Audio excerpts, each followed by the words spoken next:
Salam sejahtera dan salam Sarawak Maju Makmur bersama saya Crispin Fowler. Berita utama. Tuan Yang Terutama TYT yang di-Pertuan Negeri Sarawak, Tun Pehen Sri Dr. Wan Junaidi Tuanku Jaafar menerima 3 kunjungan hormat di Astana Negeri Sarawak di Petrajaya pada Isnin.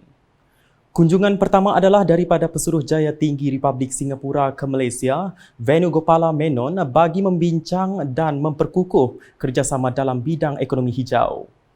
Seterusnya, kunjungan hormat kedua pula adalah daripada rombongan Suruhanjaya Perkhidmatan Awam Negeri Sarawak, SPANS, yang diketuai pengerusinya Datu Sabariah Putih. Kunjungan itu antara lain bertujuan memohon restu hala tuju, nasihat dan perancangan masa depan bagi mentransformasikan Perkhidmatan Awam Negeri Sarawak. Selepas itu, Tun Pehen Sri Dr. Wan Junaidi menerima kunjungan hormat daripada Ketua Sekretariat Kumpulan Rentas Parti Parlimen Malaysia, Profesor Datuk Dr. Denison Jaya Surya beserta rombongan. Sementara itu, Venugopala Menon berkata cadangan untuk membuka Pejabat Konsulat Jeneral Singapura di Kuching masih dalam proses menunggu kelulusan daripada Kerajaan Persekutuan. Jelasnya permohonan tersebut telah dikemukakan sebelum ini dan apabila diluluskan kelak, gerak kerja akan diatur untuk menubuhkan konsulat itu.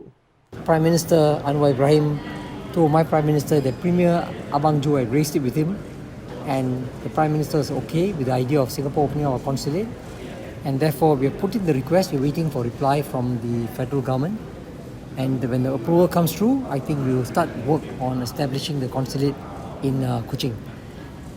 Beliau berkata demikian kepada pemberita selepas mengadakan kunjungan hormat ke atas Premier Sarawak, Datuk Patinggi Tan Sri Dr. Abang Abdul Rahman Zohari Tun Datuk Abang Openg di Wisma Bapa Malaysia di Kuching pada Isnin. Sementara itu, Venugopala memberitahu bahawa sebuah pejabat konsulat Jeneral Singapura akan dibuka di Kota Kinabalu.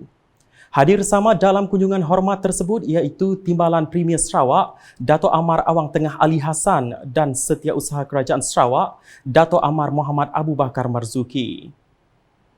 Dalam pada itu, Premier Sarawak juga menerima kunjungan hormat daripada AJ Architects Sendirian Berhad bagi membincangkan hal-hal berkaitan. Turut hadir Timbalan Setiausaha Kerajaan Sarawak, Perancangan Ekonomi dan Pembangunan Datu Dr. Muhammad Abdullah Zaidel. Seterusnya di Padawan, Kerajaan Sarawak melalui Agensi Penyelarasan Pembangunan Greater Kuching GKCDA telah meluluskan dana berjumlah 6.5 juta ringgit bagi tujuan menaik taraf beberapa infrastruktur di Kampung Anah Rais. Antara yang terlibat adalah projek menaik taraf fasiliti awam, pusat kebudayaan dan kesenian, padang bola sepak, tempatan di tebingan sungai dan tempat letak kenderaan awam di kampung berkenaan. Timbalan Menteri Pengangkutan Sarawak, Udara dan Jalan, Datuk Dr. Jerib Susil berkata, fasiliti-fasiliti ini secara langsung akan menaikkan lagi nama Kampung Anah Rais sebagai destinasi pelancongan yang terkemuka di Sarawak sekaligus memberi manfaat kepada penduduk di sekitarnya.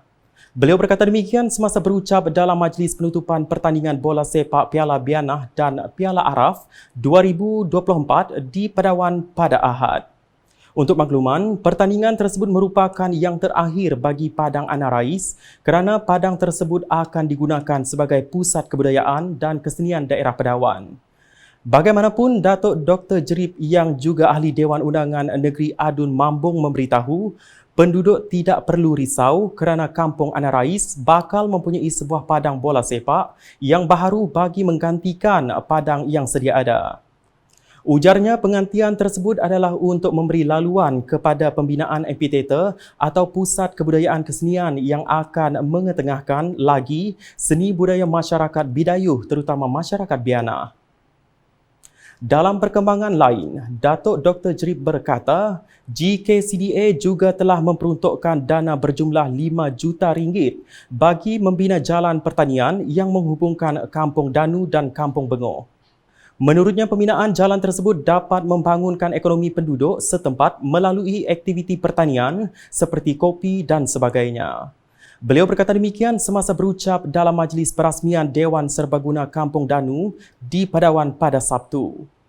Katanya Kampung Danu amat berpotensi untuk dijadikan kawasan tumpuan pelancongan dengan adanya keindahan alam semula jadi seperti sungai dengan pantai baru kenangan yang unik serta sistem tagang yang ada di kampung tersebut. Justeru beliau menyeru agar penduduk di kampung berkenaan sentiasa menjaga keindahan alam serta tampil dengan inisiatif sendiri untuk merancangkan aktiviti pelancongan di kawasan masing-masing. Dalam pada itu, beliau turut meluluskan dana projek kecil luar bandar MRP sebanyak RM30,000 kepada Jawatan Kuasa Kemajuan dan Keselamatan Kampung JKKK, Kampung Danu bagi tujuan membaik pulih sistem bekalan air, graviti serta untuk menganjurkan aktiviti tahunan mereka.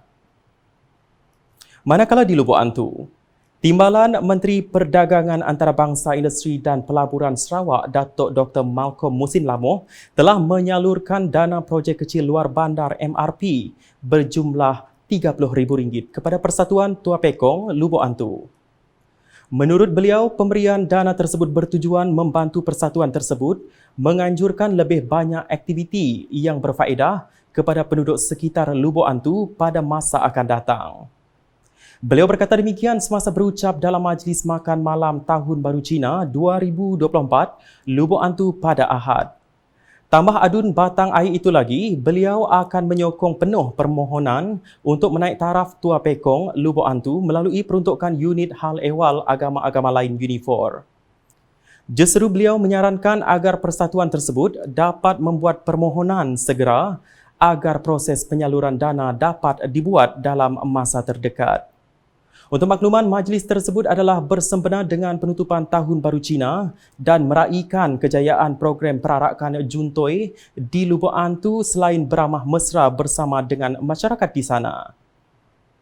Keperkembangan di Bintangur. Warga di Parlimen Tanjung Manis digalakkan untuk mendaftar dalam sistem pangkalan data utama PADU supaya mana-mana individu yang layak boleh menerima apa-apa juga bentuk bantuan dari kerajaan. Ahli Parlimen Tanjung Manis Insinyur Yusuf Abdul Wahab berkata, meskipun Sarawak merupakan antara 3 negeri yang tertinggi dalam pendaftaran PADU, namun pada masa yang sama, kawasan Parlimen Tanjung Manis adalah antara yang terendah bagi keseluruhan kawasan Parlimen di Sarawak. Jadi apabila kita mendaftar dalam sistem PADU, kita pun isi data ya. Kita pun isi data ya, ada 39 data yang dikehendaki. Data kerana kita, kerana dengan isteri kita, kerana dengan anak kita, kerana dengan pendidikan kita, kerana dengan kerja kita, berkenaan dengan pendapatan kita, kerana dengan gaji kita, berkenaan dengan tanggungan kita. Tanggungan pun dikira juga. Hutang-hutang kita pun ada statement yang minta. Ada yang maklumat bank. Dan sebagainya. Data itu sebenarnya dikawal oleh kerajaan. Kerajaan menjamin bahawa data itu selamat. Kita selalu. Beliau berucap demikian semasa merasmikan Majlis Kesyukuran Katan Perdana bagi Daerah Meradong bertempat di Dewan Dayang Bai Bintangur pada Sabtu. Dalam pada itu, beliau turut mengingatkan orang ramai agar tidak mudah terpengaruh dengan apa-apa isu yang sedang rancak dimainkan oleh pihak-pihak tidak bertanggungjawab yang mahu melihat ketidakstabilan politik di Malaysia, amnya dan Sarawak khususnya. Menurutnya, ia lebih-lebih lagi isu-isu yang melibatkan perkauman, agama dan raja-raja yang sudah pasti boleh menyebabkan kekacauan.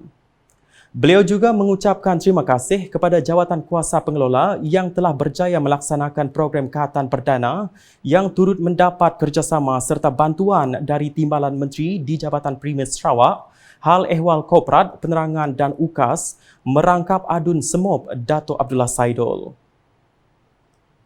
Di Sibu, pemeriksaan pendawaian elektrik di rumah secara berkala adalah penting bagi mengelak kebakaran akibat litar pintas. Presiden Persatuan Ketua Masyarakat Cina bahagian Sibu, Temenggung Datuk Vincent Lau Li Ming berkata, beliau menekankan kepentingan penduduk memeriksa pendawaian elektrik rumah mereka, lebih-lebih lagi jika mereka telah tinggal di sana selama 15 hingga 20 tahun. Say we started because of wiring.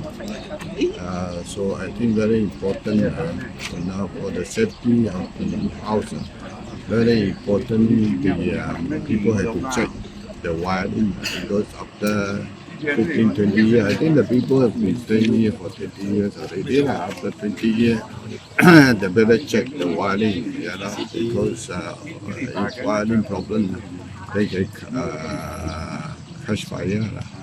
Beliau berkata demikian ketika ditemui pemberita selepas majlis penyampaian sumbangan wang tunai Persatuan Ketua Masyarakat Cina bahagian Sibu kepada mangsa kebakaran di Kampung Bahagia Jaya, Teku di Sibu pada Ahad. Datuk Vincent Lau juga menggesa pihak berkuasa menangani kebimbangan penduduk dan memperbaiki keadaan hidup mereka selain menyediakan tanah untuk perumahan. Berhubung sumbangan wang tunai itu, Datuk Vincent Lau berkata, ia disediakan Persatuan Ketua Masyarakat Cina bahagian Sibu bagi membantu mangsa membeli barangan keperluan. And I hope that the other organisation, the community, these other things also chip in to help. Kebakaran yang berlaku pada jam 2.30 petang Jumaat lalu telah memusnahkan 4 buah rumah kayu dan menyebabkan 31 orang kehilangan tempat tinggal. Sekian edisi malam bersama saya Chris Van Voller. Berita lebih lanjut boleh didapati di semua platform media sosial UKAS termasuk portal ukas.sarawak.gov.my dan UKAS channel di YouTube. Sebelum mengakhiri buletin UKAS, saksikan VC Premier Sarawak 2030 Eco-Friendly Transport. #Saluran Informasi Rakyat. Salam UKAS. VC Premier 2030 Eco-Friendly Transport. Pengangkutan lestari merujuk kepada pelepasan karbon rendah dan sifar, cekap tenaga, medium pengangkutan yang berpatutan termasuk kenderaan bahan api elektrik dan alternatif selain bahan api domestik. Transit aliran automasi ART dijangkakan menjadi sistem transit awam pertama di dunia menggunakan bahan api berkuasa sel yang akan bergerak di atas laluan khas. ART menjadi pusat projek sistem pengangkutan Bandar Kuching KUTS yang bermula dengan fasa 1 meliputi jarak 70 km di 3 laluan, laluan biru, laluan merah dan laluan hijau di Greater Kuching. Perkhidmatan bas hidrogen dan elektrik. Bas hidrogen diperkenalkan pada 2019 manakala bas elektrik pada 2021 di dalam sistem pengangkutan awam bandar di Kuching. Bas-bas hidrogen dan elektrik ini juga alternatif hijau untuk para penumpang yang mempunyai kesedaran alam sekitar di samping memberi kemudahan kepada para penumpang harian. Stesen pengecasan kenderaan elektrik bakal dipasang di seluruh Sarawak bagi mengurangkan pelepasan karbon dan menggalakkan lebih ramai rakyat Sarawak untuk memiliki kenderaan elektrik. Setakat Ogos 2022, terdapat 20 stesen pengecasan awam di Kuching.